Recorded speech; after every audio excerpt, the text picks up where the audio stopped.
बिस्मिल्लाहिर्रहमानिर्रहीम अस्सलाम वालेकुम नाज़रीन, मैं हूं आपका मेज़बान दानिश अंसारी और आप देख रहे हैं मेरा YouTube channel Danish Ansari official. नाज़रीन, आज हम बात करेंगे मलिक महबूब साहब से। आप सबके फेवरेट हैं, मशहूर एस्ट्रोलॉजर हैं। अस्सलाम वालेकुम मलिक साहब, कैसे हैं आप? वालेकुम अस्सलाम। अल्लाह का करम है। आप बताएं क्या हाल चाल है दानिश साहब। अल्हम्दुलिल्लाह मलिक साहब, मैं भी ठीक हूं। मलिक साहब, आज का प्रोग्राम बड़ा ही इंपॉर्टेंट है, बहुत दिलचस्प है। इंपॉर्टेंट और दिलचस्प इस तरह से है क्योंकि ईरान और अमेरिका के दरमियान जो सिचुएशन है वो सर बहुत अलग एंगल की तरफ बढ़ रही है। अभी मुज़ाकरात हो रहे थे और हम सुन रहे थे कि डील होने वाली है, लेकिन आपने ये प्रेडिक्शन बिल्कुल की थी। आपने कहा था कि ये मुज़ाकरात मुज़ाकरात जितना मर्जी खेल ले, इनका किसी नतीजे पे पहुंचना मुमकिन नहीं है। असर हुआ यह है कि ईरान ने अपाची हेलीकॉप्टर अमेरिका का वो तबाह कर दिया है। और मजे की बात यह है कि ईरान इसकी तरदीद भी कर रहा है। ईरान कह रहा है हमने ये नहीं गिराया, लेकिन अमेरिका ये कह रहा है, डोनाल्ड ट्रंप ने ये कहा है, तस्दीक किया, उन्होंने ये कहा है कि ये हमारा हेलीकॉप्टर ईरान ने ही गिराया है। उन्होंने कहा है कि अब हम इसका बदला लेंगे, ईरान को इसकी कीमत चुकाना पड़ेगी। और दूसरा उन्होंने कहा है कि हम ईरान के बिजली घर, अहम शाहराहें, इनके ब्रिजेस और जो इनके बाकी निज़ाम जो है, इनका इंफ्रास्ट्रक्चर जो है, इसको हम नुकसान पहुंचाने जा रहे हैं। सर, आइंदा आने वाला फ्यूचर क्या देख रहे हैं? क्या सिचुएशन होने वाली है? गल्फ कंट्रीज के लोग बहुत ज्यादा अपसेट हैं। जब से ये अमेरिका का हेलीकॉप्टर जो है वो गिरा है, उन्हें लग रहा है कि जंग फिर शुरू होने वाली है। सितारे क्या बता रहे ये कोई पता नहीं क्या सिनेरियो चल रहा है। ये जितनी भी कंफ्यूजन है या एक फॉग है या एक यूं समझे कि एक डरावना ख्वाब बना हुआ है, ये राहु की वजह से है।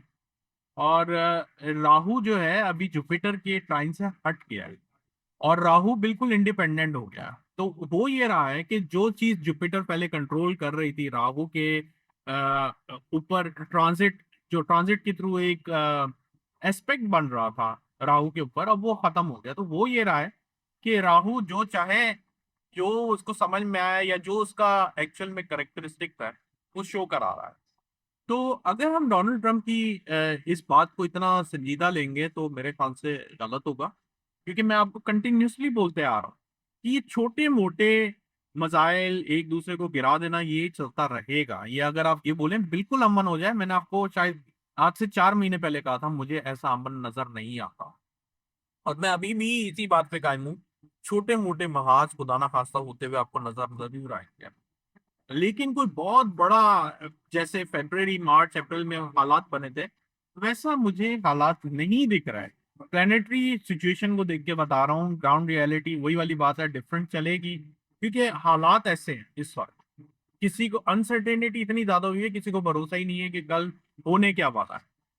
तो कहने का मकसद है कि थोड़ा सा हौसला रखें, अल्लाह रहम करेगा। मुझे अभी भी नहीं लग रहा, मेरे लिए बहुत सरप्राइजिंग होगा कि ये जंग बहुत हायर लेवल पे फिर छिड़ जाए। छोटे मोटे, मैं फिर से बता रहा हूँ, मिसाइल मजूल चलते रहेंगे, छोटे मोटे महाज चलते रहेंगे, लेकिन कोई बड़ा वाकया मुझे नजर नहीं आता। हैं?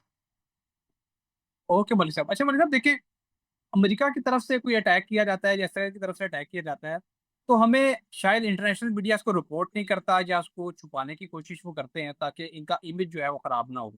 हमारे पास खबरें रिपोर्ट नहीं होती अमेरिका के हवाले से भी, इसराइल के हवाले से भी। लेकिन जब ईरान कोई अटैक करता है तो पूरा इंटरनेशनल मीडिया उनकी बातें करता है। सर, अब एक बड़ी और खबर सामने आई है कि पिछले चंद दिनों पहले ईरान ने अमेरिका के जो अड्डे हैं, खासतौर पे गल्फ कंट्रीज में, उनको भी निशाना बनाया है, उनकी वीडियोस जारी की गई हैं। सर, क्या सिर्फ ये एक तरफ से, ईरान की तरफ से रिटेलिएट किया जा रहा है, हमला किया जा रहा है, या फिर दूसरी तरफ से भी कोई जंग का मास खोला गया है? क्या देखते हैं? सितारे क्या बताते हैं? क्या ये यकतरफा ईरान की तरफ से हो रहा है, शरारत हो रही है, या शरारत वहां से हो रही है, उसको छुपाया जा रहा है? सितारे इस वाले से क्या बताते हैं आप?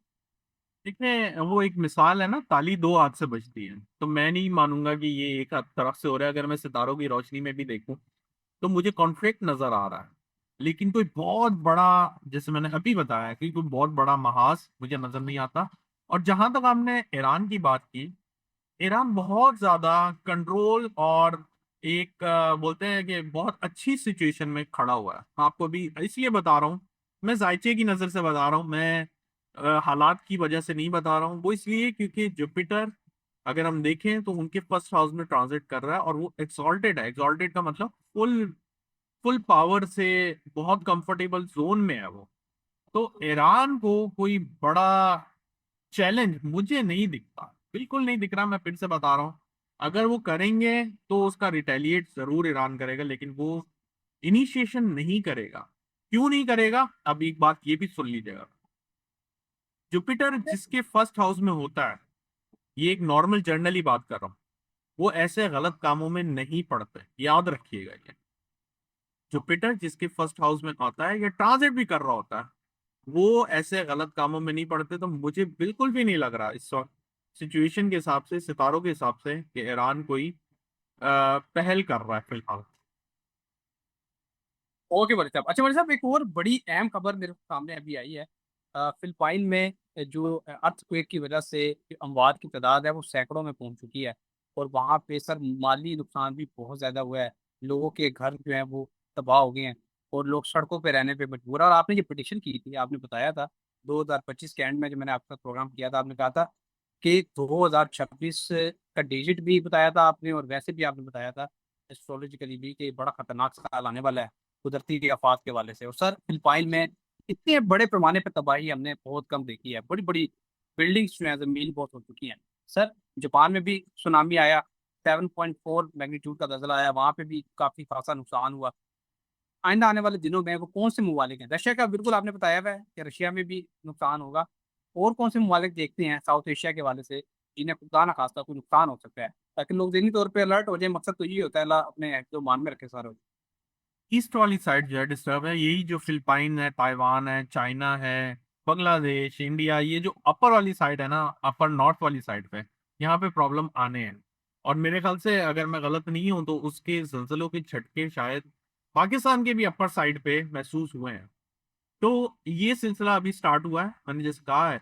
अब जो है पानी से रिलेटेड इश्यूज बहुत ज्यादा पड़ेंगे, और जलजले की वजह से ही यूँ समझिए कि कोई ना कोई जो ये सुनामी वगैरह या समुद्री लहरें का एकदम से बढ़ जाना, ये सब उसकी वजह से होता है, अर्थक्वेक की वजह से होता है। तो अर्थक्वेक ही पहले स्टार्ट होंगे, और फिर पानी से रिलेटेड जो एलिमेंट है जितने भी हैं, उसका केओस पूरी दुनिया में देखने को मिलेगा।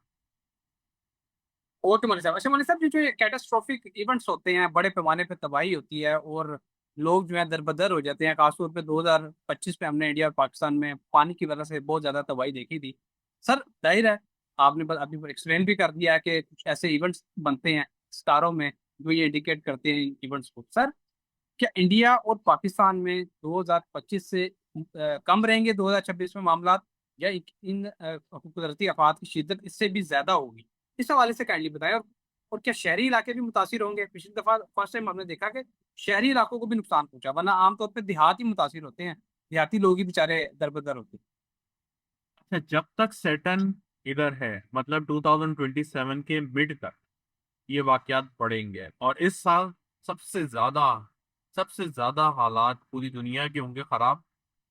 पानी बार बार मैं पानी क्यों बोल रहा हूँ, मैं समझाना चाहता हूँ कि जो दोनों मेजर प्लैनेट हैं वो वाटरी साइन के अंदर ट्रांजिट कर रहे हैं। तो वाटर बहुत ज्यादा हाइपर एक्टिव हुआ हुआ है। ठीक है, इसलिए मैं बार बार पानी बोलता हूँ। लोग बोलते होंगे पता नहीं क्या पकड़ लिया इन्होंने पानी को। पानी इस वजह से पूछता हूं। तो पानी से रिलेटेड एक्टिविटीज जो है ना, अगले साल के मिड तक रहनी है, और ये साल सबसे ज्यादा इसके एक्सट्रीम लेवल का होगा। ओके मनी साहब बहुत शुक्रिया, आपने वक्त निकाला। प्रोग्राम का वक्त खत्म हो चुका है नाज़रीन। इंशाल्लाह नेक्स्ट प्रोग्राम में ऐसी दिलचस्प टॉपिक के साथ दोबारा पेश होंगे। अगली वीडियो तक के लिए मुझे और मलिक महबूब साहब को इजाजत दीजिए। अल्लाह।